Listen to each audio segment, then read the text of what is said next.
அனைவருக்கும் வணக்கம். அனைவருக்கும் இனிய புத்தாண்டு நல்வாழ்த்துக்களை நான் தெரிவித்துக் கொள்கிறேன். இந்த வருடம் உங்க எல்லாருக்குமே சீரும் சிறப்புமாக அமைய வாழ்த்துகிறேன். அது ஏன்டா நேத்தைக்கு 1ஆம் தேதி அன்னைக்குமா சொல்லாம 2ஆம் தேதி சொல்றேன்னு கேட்டீங்கன்னா முடியலைங்க. அது நிறைய கஷ்டங்கள், வேதனைகள், துன்பங்கள், துயரங்கள், எவ்வளோ அடக்குமுறைகள், ஒடுக்குமுறைகள்.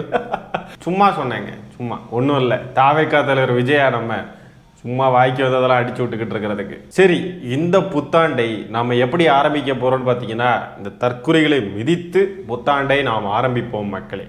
இந்த காணொலியில் நம்ம என்ன பார்க்க போகிறோம்னு பார்த்தீங்கன்னா, இந்த தாவேக்கா தவிட்டு தற்குறிகள் நியூ இயர் அன்னைக்குமா எவ்வளோ கேடுகட்டத்தனமாக பிஹேவ் பண்ணியிருக்கானுங்க, எவ்வளோ பொதுமக்களுக்கு எவ்வளோ டிஸ்டர்பன்ஸ் கொடுத்துருக்கானுங்க.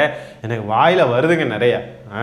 வாயில் வர்றதுக்கு முன்னாடி நம்மளே ஒவ்வொன்றா பார்த்து அதை என்னன்னு பார்த்துருவோம் வாங்க. முதல்ல நம்ம ஒரு காணொலி பார்க்க போகிறாங்க. அந்த காணொலியில் என்னன்னு பார்த்தீங்கன்னா, நியூ இயர் செலிப்ரேஷன் நடந்துட்டு இருக்கிற இடத்துல இந்த தாவேக்கா தவிட்டு தற்குறிகள் 2 பேர் என்ன பண்ணியிருக்கானுங்கன்னா, ஒரு காரு மேலே ஏறி கடந்து ஆட்டம் போட்டிருக்கானுங்க. அவனுங்க கையில் பார்த்தீங்கன்னா தாவேக்கா கொடியை வச்சு ஆட்டுன்னு ஆட்டிக்கிட்டு இருந்திருக்கானுங்க.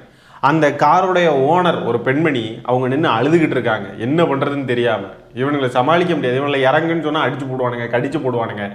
அதனால பயந்து போய் அவங்க அழுதுகிட்டு நிற்கிறாங்க.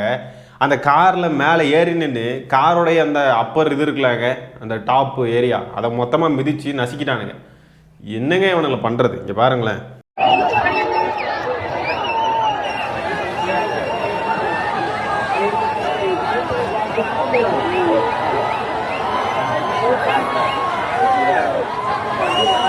இந்த காணொலியோடைய ஸ்டார்டிங்கில் பார்த்துருந்தீங்கன்னா, அந்த பெண்மணி வந்து என்ன பண்ணுறதுன்னு தெரியாமல் வேபன்னு முழிச்சிட்டு இருக்காங்க. பாவம், ஏன் தான் இப்படி இருக்கானுங்கன்னே பொருள். அடுத்தவங்க பொருள், அடுத்தவங்க அப்படின்றப்போ அவங்கள நம்ம ஹர்ட் பண்ணுறப்போ, இல்லை அவங்கள கடிச்சு வைக்கிறப்போ, இல்லை அவங்க பொருளை நம்ம உடைக்கிறப்போ, ஏதாவது செய்கிறப்போலாம் அதை நம்ம பண்ணக்கூடாது, அதை அவங்கள ஹர்ட் பண்ணுன்ற அறிவு கூட இல்லாமல் இருக்கானுங்க. பாருங்களேன், சின்ன சின்ன குழந்தைங்கள்லாம் தவறி கீழே விழுறப்போ அந்த குழந்தைகளை மிதிச்சுக்கிட்டு ஓடுனவனுங்க தானே. இதெல்லாம் ஏமாத்துறோம். உயிருள்ள ஒரு குழந்தையவே அப்படி மிதிச்சுட்டு போனவனுங்க, உயிர் இல்லாத காரெல்லாம் இவனுங்க என்ன பார்த்துட்டு சும்மாவாக இருப்பானுங்க. ஏற்கனவே ஒரு காரு மேலே கொடி கம்பம் விழுந்து இவனுங்க தள்ளி விட்டு கொடி கம்பத்தை அந்த காரையே பாதியாக தான் கொடுத்தாங்க. செகண்ட் ஹேண்டில் ஏதோ ஒரு பழைய காரை தான் வாங்கி கொடுத்தாங்க அந்த நபருக்கு. இதில் இப்போ பாருங்க இந்த காரு. ஆனால் இதில் கொடுமை என்னென்னா, இந்த வீடியோலாம் சோசியல் மீடியாவில் வைரல் ஆகிறப்போ இந்த தாவேக்கா தவிட்டு தற்குறிகள் நிறைய பேர் இதுக்கு வந்து முட்டு வேறு கொடுக்குறானுங்க. இதை நியாயப்படுத்துகிற மாதிரி வேற பேசுவானுங்க. எப்படி பார்த்தாலுமே இப்படியெல்லாம் பண்ணுறது தப்புனா அவனுங்களுக்கு புரிய மாட்டேங்குது. கொஞ்சம் இமேஜின் பண்ணி பாருங்களேன். இவனுங்க கையில் மட்டும் அந்த பவர் இருந்தது, ஆட்சி இருக்குது, பவர் இருக்குன்னா அது நடக்காது. ஆனால் அப்படி ஒன்று நடந்ததுன்னா இவங்க என்னெல்லாம் பண்ணுவானுங்க அப்படின்றதெல்லாம் கொஞ்சம் யோசிச்சு பாருங்களேன். புத்தாண்டு கொண்டாட போன இடங்கள்ல எல்லாம், சென்னையிலலாம் பார்த்தீங்கன்னா நிறைய இடத்துல பொதுமக்கள்லாம் இருக்கிற இடத்துல இவனுங்க டிவிக்கேன்னு கிடந்து கத்தியிருக்கானுங்க. பைத்தியம் பிடிச்சி போய் திரிறானுங்க. புத்தாண்டு கொண்டாட்டத்துக்கும் டிவிக்கேக்கும் என்னடா சம்பந்தம்?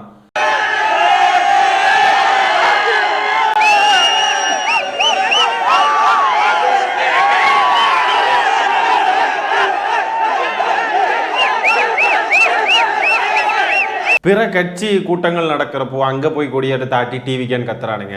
வேற எங்கேயாவது பொது இடங்களில் தியேட்டரில் கொண்டு போய் டிவிக்கே கொடியை கொடுத்து ஆட்டுறானுங்க. ஏன் தான் இப்படி பண்ணுறானு இதில். இப்போ பாருங்க, நியூ இயர் கொண்டாட்டத்தில் போயிருந்து டிவின்னு கத்துறானுங்க. எங்கேயாவது மக்கள்கிட்டலாம் செருப்படி வாங்க போகிறானுங்க. மக்கள்லாம் அமைதியாக பார்த்துக்கிட்டு இருக்காங்க, என்னத்தையோ பண்ணிட்டு போட்டு அப்படின்னு. என்னைக்கு இவனுக்கெல்லாம் இந்த மாதிரி கும்பலாக சேர்த்துக்கிட்டு போய் அடாவடித்தனம் பண்ணுற இடத்துல எங்கே போய் மாட்டிக்கிட்டு செருப்படி வாங்க போகிறானுங்களோ தெரில. அது பாருங்களேன், அந்த மனநிலை இந்த கும்பலுக்கு எல்லாருக்கும் ஒரே மாதிரியே இருக்குது பாருங்க. எவனுக்காவது இதை மாதிரிலாம் பண்ணக்கூடாதுன்ற அறிவு இருக்கா? பொது இடத்துல ஒரு பொது நிகழ்வு, ஒரு பொது கொண்டாட்டம், எல்லா தரப்பு மக்களும் அங்கே இருப்பாங்க, பல கட்சிகளை சேர்ந்தவங்க இருப்பாங்க. நம்ம இந்த மாதிரி கும்பலாக சேர்ந்துக்கிட்டு இப்படி அடாவடித்தனம் பண்ணக்கூடாது, இப்படிலாம் பண்ணக்கூடாதுன்ற அறிவு கூட இல்லாமல் இருக்கானுங்க பாருங்க. இவனுங்க கிட்ட தமிழ்நாட்டை கொடுக்கணுமா? மொத்தமாக தமிழ்நாட்டை சுடுகாடாக்கி விட்டுருவானுங்க. இவனுங்கெல்லாம் செலிப்ரேட் பண்ணுறதுக்கும் பப்ளிக் நியூசன்ஸ் பண்ணுறதுக்கும் வித்தியாசம் தெரியாத தற்குறிகளாக இருக்கானுங்க. இவனுங்க இப்படி பண்ணியே என்ன பண்ண போகிறானுங்கன்னா, இவனுங்களுக்கு ஓட்டு போடலான்னு நினச்சிக்கிட்டு இருக்கிற மக்களையும் இவனுங்களுக்கு எதிராகவே திருப்பி விட்டுருவானுங்க.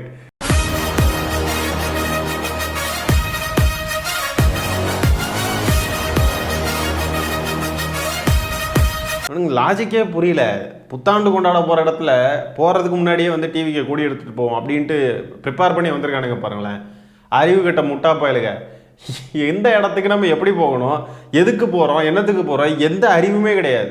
அரசியல் கட்சி ஆரம்பிச்சிட்டோம்னா நேராக முதலமைச்சர் நாங்கள் தான் வச்சுக்கிட்டு இருக்கானுங்க. எலெக்ஷன் முடியட்டும், இவனுங்களுக்குலாம் இருக்கு நல்ல தரமான செருப்படி வாங்குவானுங்க. இவ்வளோ நாள் காட்டின சீனு வெட்டி பந்தா எல்லாம் வீணா போயிருச்சே அப்படின்னு கிடந்து எத்தனை பேர் சாவ போராடுகளும் தெரியல. அடுத்த காணொளி பாருங்க, ஒரு தாவேக்கா தவிட்டு தற்கொலை ஒரு காரை வழிமறிச்சு அதுக்கு முன்னாடி நின்று ஜனநாயகன் பாட்டை போட்டு டான்ஸ் ஆடிக்கிட்டு இருக்காங்க. இங்க பாருங்க.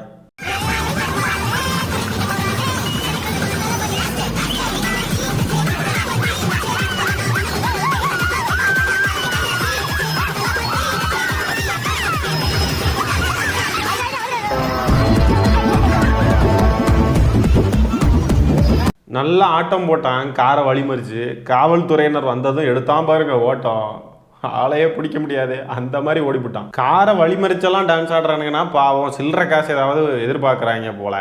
காரில் இருந்தவங்க 4 சில்லறை எப்படி தூக்கி எரிஞ்சிருந்தாங்கன்னு சொன்னாக்கா அவன் அப்படியே கிளம்பி போயிருப்பானா என்னமோ. அவனுக்கு எதுவும் கிடைக்கலன்ற விரக்தியில் போகிறான். காவல்துறையினர் வந்தது, காவல்துறையினர் வரலன்னு சொன்னால் அவ்வளோதான், அங்கேயே கடந்து எல்லா படத்தோடைய வாட்டையும் கடந்து ஆடியிருப்பான். தஞ்சாவூர் ஜில்லாக்காரி கச்சேரிக்கு வாரண்டி போட்டு ஆடியிருப்பான்.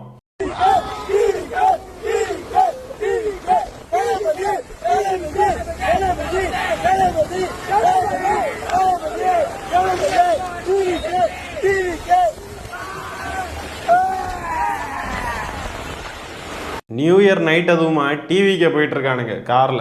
டீ விற்கிறதுக்கு அம்மா பெரிய இன்னோவா காரை இடம் எடுத்துட்டு போவீங்க தற்குறி முண்டாங்களா. இவனுங்க தான் ஆட்சிக்கு வந்து அப்படியே சட்ட ஒழுங்கெல்லாம் சீரம் சிறப்புமா அப்படியே பார்த்துக்க போறாங்களாம். அப்படியே ரொம்ப அப்படியே தாங்க போறாங்களாம். இப்படி கட்டுப்பாடு இல்லாமல் திரியிறானுங்க. டிவிக்கேன்னு கத்திக்கிட்டு அங்கே காரில் இப்படி வெளியிலாம் வந்து கிடக்கிறான் பாருங்க. அப்படியே வெளியே வந்து கொடியாட்டிக்கிட்டு இருக்கான் பாருங்க, டோர் வழியா வெளியே. அவன்லாம் எங்கேயாவது தவறி கீழே விழுந்துட்டான், இல்லை எங்கேயாவது கொண்டு போய் விட்டுட்டானுங்க, இடிச்சிட்டானுங்க, ஏதாவது ஆயிடுச்சுன்னு சொன்னால் திமுக தான் காரணம் அப்படின்ட்டு ஒப்பாரி வைப்பானுங்க. இவனுங்க செய்யக்கூடிய செயல்களை எல்லாம் பார்க்குறப்போங்க இந்த ஆர்எஸ்எஸ் சங் பரிவார் இந்த கிளை அமைப்புகள் அந்த மாதிரிலாம் பண்ணுவானுங்க தெரியுமா, வட இந்தியாவிலலாம் பண்ணிகிட்டு இருப்பானுங்க. அப்படியே அதை பார்த்த மாதிரியே இருக்குங்க தமிழ்நாட்டுக்குள்ளே.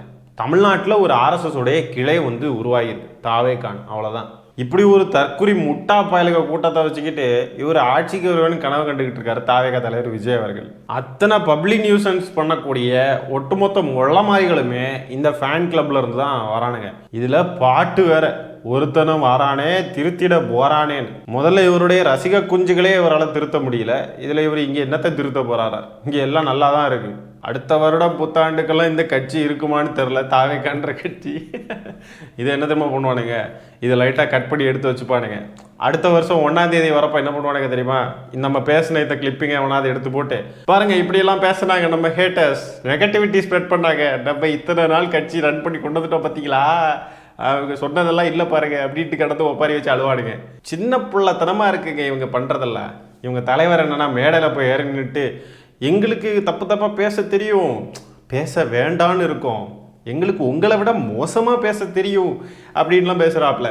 இதெல்லாம் ஒரு கட்சி தலைவருக்கான அழகா? என்ன மேடையில் போய் நின்றுக்கிட்டு என்னெல்லாம் பேசுகிறாரு நம்ம எல்லாம் பார்த்துக்கிட்டு தான் இருக்கோம். அது போக இந்த ரசிக குஞ்சுகள், இவனுங்க பேர் தொண்டர்களாம், இவனுங்கெல்லாம் தொண்டர்களாம் இந்த கட்சி.